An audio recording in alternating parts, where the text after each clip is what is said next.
देखिए बहुत बहुत स्वागत है आप सभी का फिर से हमारे यूट्यूब चैनल पर। देखिए आज की इस वीडियो में बात करने वाला है class 12 second term history important question. ठीक है, जो आपका जो सेकंड टर्म है उसमें 2 नंबर 3 नंबर और 5 नंबर टाइप का क्वेश्चन पूछा जाएगा। लेकिन इस वीडियो में हम लोग बात करने वाले जो भी प्रश्न इंपॉर्टेंट रहेगा वही 5 नंबर टाइप का एक प्रश्न बनाइए और 5 नंबर ले लीजिए। बहुत ही ईजी है। ठीक है, इस प्रकार हम लोग देखेंगे कुछ ऐसे प्रश्न जो 5 नंबर में पूछे जाते हैं और इस वीडियो में हम लोग 15 नंबर उठाएंगे। ठीक है, एक प्रश्न का 5 नंबर मिलता है तो हम लोग बहुत ही महत्वपूर्ण प्रश्न देखेंगे जिससे आपका 5 या 15 नंबर आसानी से आ सकता है। तो चलिए बिना देर के हम लोग वीडियो देखते हैं। तो देख सकते हैं आपका जो 5 नंबर टाइप का प्रश्न पूछा जाता है इनमें से ये बहुत ही महत्वपूर्ण प्रश्न है। आपका पहला प्रश्न पूछा जा रहा है कि संथाल विद्रोह पर संक्षिप्त टिप्पणी लिखें। ठीक है, आपको संथाल विद्रोह पर एक टिप्पणी लिखना है जिससे आपको 5 अंक मिलेंगे।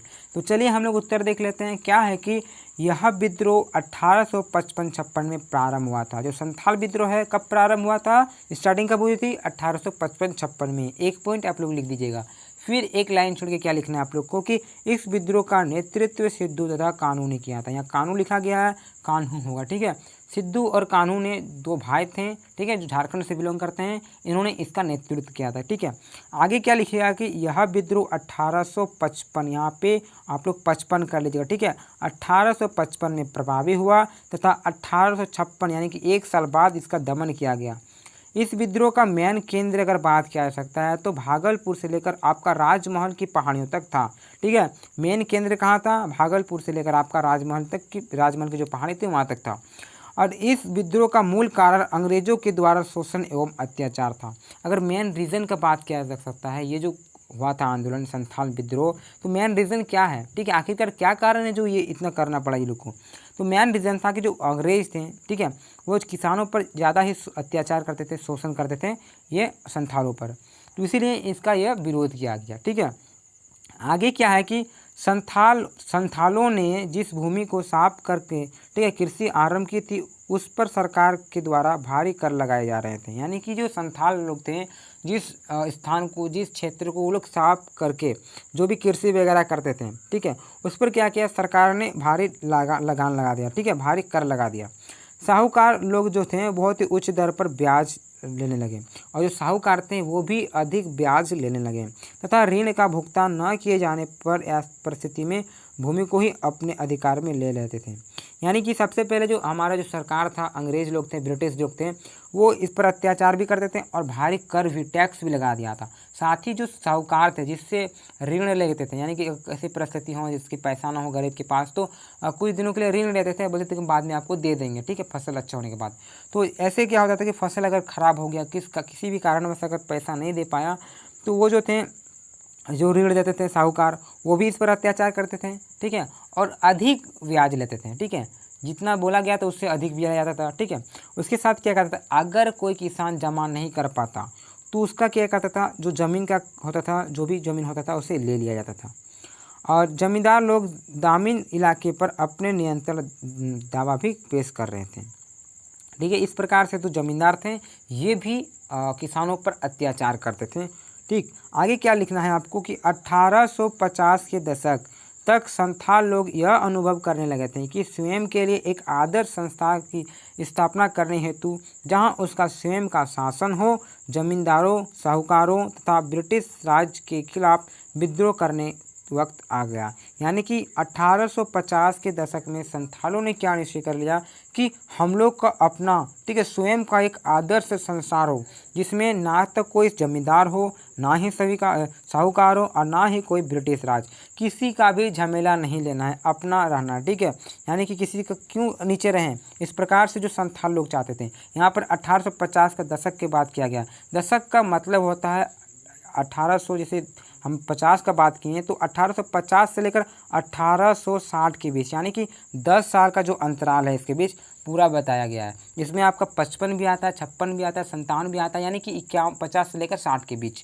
ठीक है, तो इस प्रकार से ये लोग सोचा कि क्यों हम किसी के में रहें, इसलिए लोग विरोध किया। ठीक है, आगे क्या लिखा है कि सन 1855-56 में संथाल विद्रोह के पश्चात, ठीक है, संथाल परगना का निर्माण किया गया। संथाल परगना एक स्थान है जो कि आपका धनबाद से जो जामताड़ा का इलाका पड़ता है उसके आगे जो पड़ता है। ठीक है, तो संथाल परगना का निर्माण किया जिसके लिए 5500 वर्ग मील का इलाका भागलपुर तथा बीरभूम जिले से लिया गया। इस प्रकार से संथाल विद्रोह के बारे में टिप्पणी रहता है। भले ही थोड़ा समझने में प्रयास आपको मतलब थोड़ा टाइम लग रहा होगा, लेकिन बहुत समझ में आ जा रहा हो। ठीक है, तो चलिए एक बार हम स्टार्टिंग से तुरंत देख लेते हैं। ठीक है, क्या हुआ, इसका स्टार्टिंग कब हुआ था? 1855-56 में हुआ था। इसका नेतृत्व किसने किया? सिद्धू तथा कानू ने किया। ठीक है, और स्टार्टिंग कहाँ से हुआ था? भागलपुर से लेकर राजमहल के पहाड़ी तक में हुआ था। उसके बाद आपको लिख देना है इसका मेन रीज़न था वो जो सरकार अत्याचार करते थे, वो आपका मेन रीज़न था। उसके बाद आप लोग इस प्रकार से लिख लीजिएगा। इतना लिखने में ही आपका बहुत मेन पॉइंट बता देंगे आपको। क्लियर? तो चलिए अब बात कर लेते हैं दूसरा महत्वपूर्ण प्रश्न की। ये भी आपका 5 नंबर में पूछा जाता है और बहुत ही महत्वपूर्ण प्रश्न है। क्या प्रश्न है कि भारतीय संविधान की प्रमुख विशेषताएं बताएं। देखिए, संविधान वाला जो चैप्टर है यहाँ से ये प्रश्न पूछे जाते हैं। तो सबसे पहले हमारा जो संविधान है उस संविधान का आपको विशेषता बताना है। तो चलिए आप लोग इस प्रकार से पॉइंट बना कर लिख सकते हैं कि भारतीय संविधान की विशेषताएं निम्नलिखित है। इसके बाद लिखिएगा कि यह जो है ना हमारा संविधान, जो भारत का संविधान है वो विश्व का सबसे बड़ा लिखित संविधान है। ठीक है, जो भारत का संविधान है वह पूरे वर्ल्ड का, पूरे विश्व का सबसे बड़ा लिखित संविधान है। ठीक है, संविधान की विशेषताओं में से संविधान की जो प्रस्तावना है ये भी बहुत ही बड़ी विशेषता है। जो हमारा प्रस्तावना है जिसमें लिखा गया हम भारत के लोग, भारत को इस प्रकार से लिखा गया है ना, ये आपका प्रस्तावना है, ये भी बहुत बड़ा आपका ये विशेषता में आ जाता है। आगे क्या पॉइंट लिखा हुआ है, हर एक चीज़ को अगर पॉइंट में लिखते हैं तो आपको समझने में अच्छा होगा, और अगर कॉपी में लिखते हैं तो भी आपको दिक्कत नहीं होगा। ठीक है, क्या लिखना है कि भारत का संविधान कठोर एवं लचीला है। जो हमारा भारत का संविधान है वो कठोर और लचीला संविधान है। एक फिर लिखिएगा आपका धर्मनिरपेक्षता। धर्मनिरपेक्षता क्या है कि धर्मनिरपेक्षता का अर्थ है कि भारत में, ठीक है, मौजूद सभी धर्मों को समान संरक्षण मिलना, यानी कि हर एक धर्म को समान मान्यता देना, चाहे वो हिंदू रहें, चाहे वो मुसलमान रहें, चाहे वो सिख, चाहे ईसाई, सभी धर्म को समान महत्व देना, और भारत में ऐसा ही किया जाता है। ठीक है, ये भी आपका विशेषताओं में से एक आ जाता है। आगे क्या लिखता है, अर्थात भारत, ठीक है, अर्थात सरकार सभी धर्मों को समान मतलब व्यवहार करेगी, वही समान व्यवहार करेगी। आगे आपका स्वतंत्र न्यायपालिका। ठीक है, स्वतंत्र न्यायपालिका का अभिप्राय है कि न्यायपालिका पर सरकार और उसकी कर्मचारी ना कोई भी दबाव नहीं करेगा। यानी कि देखिए, जो हमारा न्यायपालिका है, जो भी हमें न्याय देते हैं, उस पर कोई भी व्यक्ति या फिर कोई भी सरकार उस पर दबाव नहीं डालेगा, या तो कोई भी कर्मचारी उस पर दबाव नहीं डालेगा, वह प्रेम से वह अपना सुना सकता है। यानी कि देखिए, अगर कोई गलती करता है तो चाहे वो कोई टीचर हो, चाहे वो खुद वकील क्यों ना हो, उस पर अवश्य कार्रवाई होगी। ठीक है, तो इस प्रकार से किसी प्रकार का कोई दबाव नहीं होता है। आगे जो आपका एक विशेषताओं में से लिख देना है आपका मौलिक अधिकार। ठीक है, ये भी आपका बहुत बड़ा विशेषताओं में से एक आता है। तो मौलिक अधिकार क्या है कि मौलिक अधिकार भारतीय नागरिकों को एक विशेष अधिकार है। ठीक है, भारतीय जो नागरिक हैं इसको एक दिया गया बहुत ही बड़ा अधिकार है। जिसमें इसमें क्या होता है कि संख्या 6 है, इसका संख्या कितना है, 6 है, और लिया गया है अमेरिका से। तो इसमें क्या है कि सभी व्यक्तियों को, सभी नागरिकों को अपने लिए एक विशेष प्रकार का अधिकार दिया गया है। उसको किस प्रकार से मतलब जीना है, किस तरह से रहना है, क्या करना है, क्या नहीं करना है, सब कुछ मौलिक अधिकार में बताया गया है। अगर आप हिंदू हैं तो आपके लिए अलग जो नियम बनाया गया उसी को आप पालन कर सकते हैं। अगर आप हिंदू हैं, मुसलमान एक्सेप्ट करना चाहते हैं तो कोई भी का बात नहीं। आपको अगर रात्रि में सोने में दिक्कत होता है, यानी कि कोई डीजे वगैरह साउंड वगैरह बजाता है, तो आप उस पर कंप्लेंट कर सकते हैं। कोई भी चोर आपको चोरी कर लेता है तो उसका भी न्याय दिलाने के लिए कोई है। तो यानी कि मौलिक अधिकार में बहुत सारा ऐसा चीज़ है, मतलब आपको बहुत सारा अच्छी तरीके से यहाँ पर लिखा गया है। ठीक है, तो इस प्रकार से मौलिक अधिकार एक आपका इम्पोर्टेंट रह जाता है। आगे क्या है, मौलिक कर्तव्य, ये भी बहुत ही महत्वपूर्ण है। देखिए, मौलिक कर्तव्य आपका 42वां संविधान संशोधन 1976 के द्वारा जोड़ा गया था। ठीक है, संविधान में संशोधन करने के बाद मौलिक कर्तव्य को जोड़ा गया है। चलिए आगे आप एक प्रकार से ये भी लिख सकते हैं कि सार्वभौमिक मताधिकार। ठीक है, सार्वभौमिक मताधिकार का मतलब होता है कि भारत में 18 वर्ष से अधिक प्रत्येक नागरिक को जाति, धर्म, लिंग, साक्षरता आदि का भेदभाव किए बिना मत देने का अधिकार प्राप्त है। यानी कि जो हमारा भारत है इसमें सभी लोगों को, चाहे वो किसी भी धर्म का हो, चाहे वो किसी भी लिंग का हो, वह अगर उसका 18 वर्ष हो जाता है तो तो वह मताधिकार कर सकता है, यानी कि मत दे सकता है। इस प्रकार से हमारा जो संविधान का विशेषता है, संविधान क्या है सबसे पहले समझिए कि संविधान एक ऐसे लिखित दस्तावेज है जिसमें किसी भी देश का शासन व्यवस्था जो चलाया जाता है उसके बारे में वहाँ पे लिखा गया है। तो पता ही वो किस तरह से आपको किस तरह चलाना है, क्या नहीं चलाना है, क्या होगा क्या नहीं, उस चीज़ को बारीकी से लिखा गया है। तो वही आपको बताना है, संविधान की विशेषता बताना है। तो इस प्रकार से आपका जो संविधान है, हमारा जो भारतीय संविधान है, इसकी विशेषताएं और भी हो सकती है, और भी आप बहुत कुछ लिख सकते हैं, लेकिन आपका यहाँ पर प्रश्न के लिए मैंने इतना ही बताया। क्लियर। चलिए अगला जो महत्वपूर्ण प्रश्न है, ये भी बहुत ही महत्वपूर्ण प्रश्न है, इसे भी देख लेते हैं। क्या पूछा जा रहा है कि स्वतंत्रता आंदोलन में महात्मा गांधी की भूमिका, यानी कि जो हमारा बापू जी हैं, ठीक है, महात्मा गांधी है, इनकी क्या भूमिका रही हमारे देश को आज़ादी करवाने में। चलिए इस प्रश्न को देख लेते हैं। ठीक है, क्या लिखना है कि राष्ट्रपिता महात्मा गांधी भारतीय राजनीतिक मंच पर 1900, ठीक है, 1919 से 1915 होगा, ठीक है, 1915 19 जो भी लिखेगा, 1919 से 1948 तक इस कदर छाए रहे कि इस युग को भारतीय इतिहास का गांधी युग कहा जाने लगा। यानी कि देखिए 1919 का जो युग था, 1919 से लेकर 1948 का अगर बात कर सकता है, इस प्रकार से यह युग रहा कि इस युग को गांधी युग कहा जाने लगा। मोहनदास करमचंद गांधी का जन्म 2 अक्टूबर 1969 में गुजरात के पोरबंदर में हुआ था। ये जो हुआ था महात्मा गांधी का जन्म, वो कहाँ पे हुआ था? गुजरात के पोरबंदर में हुआ था, 2 अक्टूबर 1969 में हुआ था। ठीक है, इस प्रकार से आप लिख सकते हैं। आगे क्या लिखिएगा कि दक्षिण अफ्रीका से उन्होंने गोरों द्वारा किए जाने वाले रंगभेद की नीति को विरोध किया। यानी कि देखिए जो दक्षिण अफ्रीका गांधी जी गए थे, उस समय क्या हुआ था, गोरा और काले के बीच मतलब कुछ रंगभेद से हो रहा था वहाँ, ठीक है, रंग के लिए, काला व्यक्ति गोरा व्यक्ति थे। तो गांधी जी ने क्या किया, वहाँ भी विरोध किया था इसके लिए, ठीक है, अपने देश को छोड़ के भी दूसरे देश में भी वो विरोध किया। देखिए किस तरह से व्यक्ति थे हमारे गांधी जी। आगे लिखना कि वहीं उन्होंने अहिंसात्मक संविधान, ठीक है, सविनय अवज्ञा आंदोलन प्रारंभ किया। यानी कि वहीं से वो अपना जो आंदोलन वगैरह होता है स्टार्टिंग किया था। उसके बाद क्या होता है कि 1915 में वे भारत लौट आए। यहाँ पे 14 लिखा गया है, टाइपिंग मिस्टेक हुआ है, मैं आपको बताना चाहता हूँ 1915, आप लोग नोट करते रहिए। 1915 में भारत लौट आए और 1917 में उन्होंने नील किसानों के विरुद्ध चंपारण आंदोलन छेड़ा और सफल रहा। फिर क्या हुआ, जब उन्होंने 1915 में भारत आए थे, ठीक है, 14-15 में भारत आए, उसके बाद क्या किया, तो 1917 में जो बिहार के चंपारण है ना, तो चंपारण में जो नील किसान के विरुद्ध जो विरोध किया था वो इसमें आंदोलन किया था, ठीक है, और ये सफल भी रहे।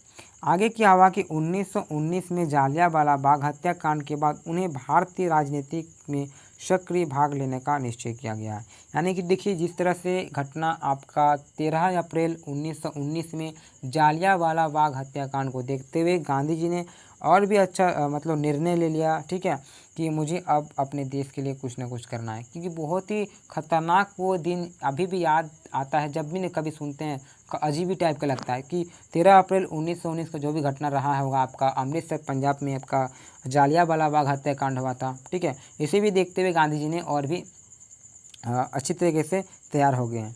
आगे क्या हुआ कि खिलाफत आंदोलन और असहयोग आंदोलन की सविनय अवज्ञा आंदोलन तथा, ठीक है, कि सभी गतिविधियां गांधी जी ने प्रभावित की हैं।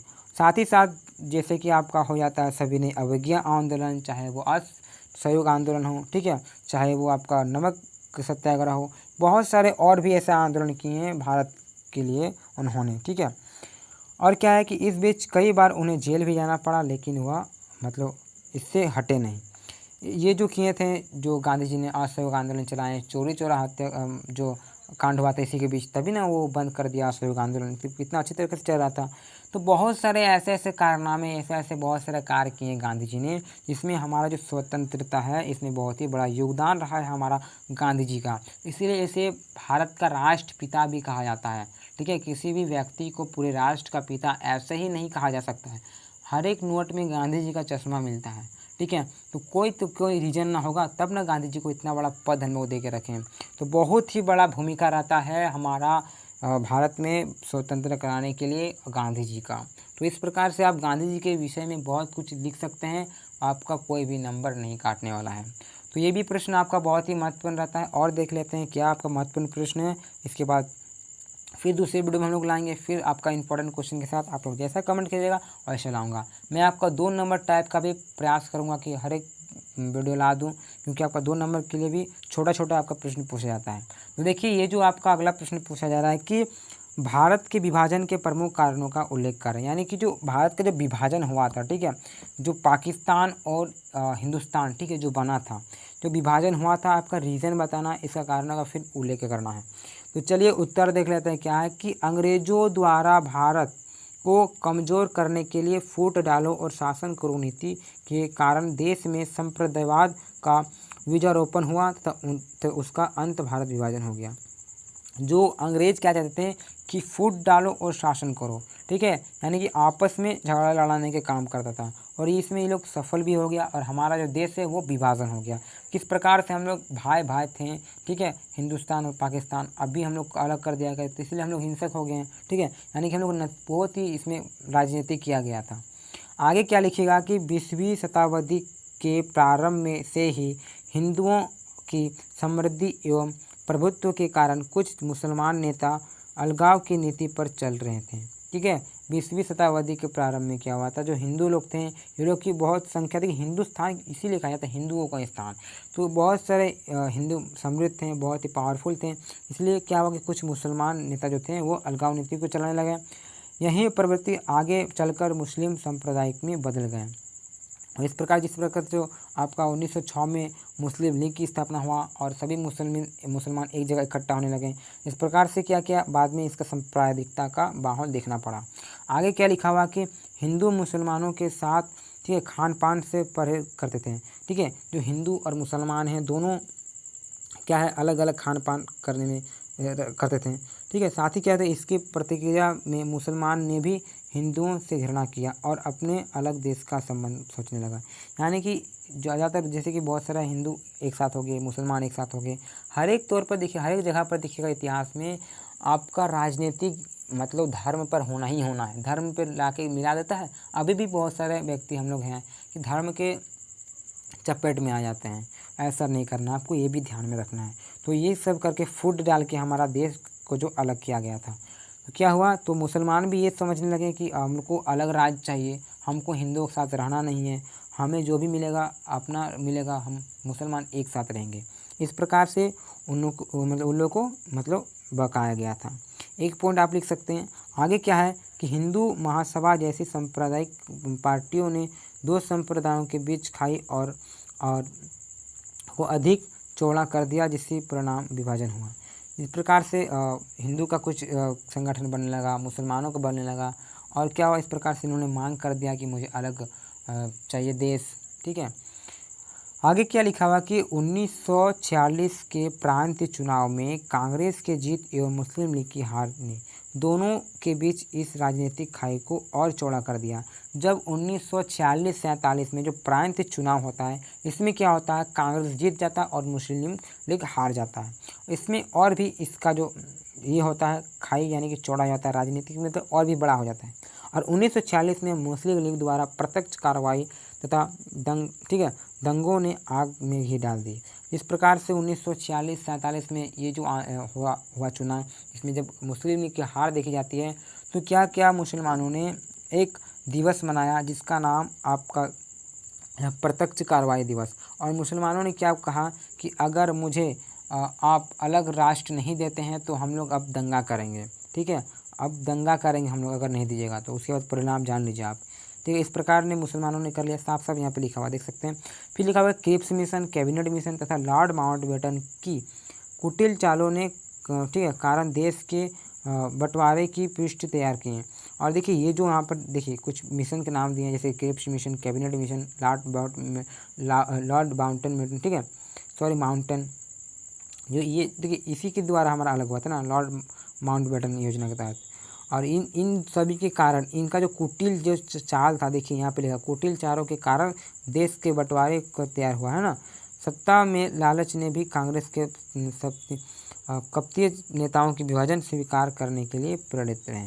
और इस प्रकार जो भी चाल खेला गया था, इस प्रकार से ये लोग सफल रहे और हमारा देश जो है 2 भाग में बांट गया है।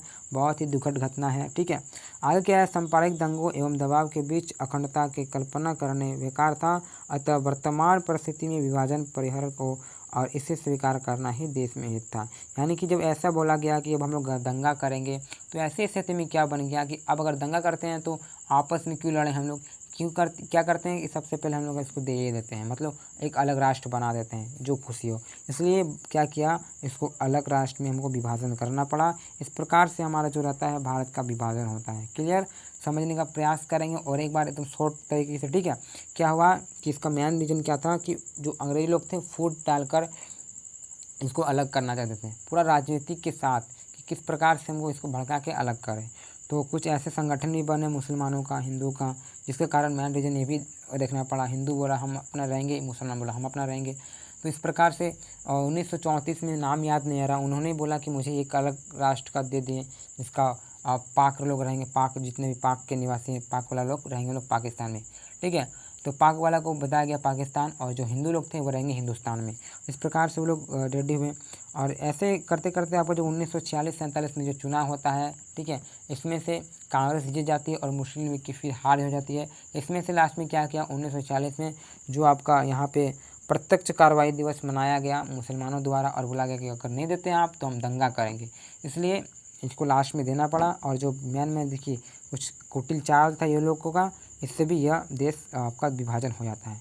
तो इस प्रकार देखिए आपका जो ये प्रश्न रहा था 5 नंबर टाइप का, ये आपका बहुत ही महत्वपूर्ण प्रश्न था। ये सभी प्रश्न कर लें, साथ ही में हो सके तो और एक वीडियो लाऊंगा क्योंकि इतना प्रश्न आपका कुछ महत्वपूर्ण है। और एक वीडियो लाऊंगा उसमें भी और भी महत्वपूर्ण प्रश्न होगा, उसे भी हम लोग करने का प्रयास करेंगे। इसके बाद हम लोग 2 नंबर टाइप का भी लाएंगे, 3 नंबर टाइप का भी लाएंगे। जल्दी जल्दी कमेंट करें आपको कैसा वीडियो चाहिए। तब तक के लिए धन्यवाद, दूसरे वीडियो में मिलते हैं। जय हिंद, जय भारत।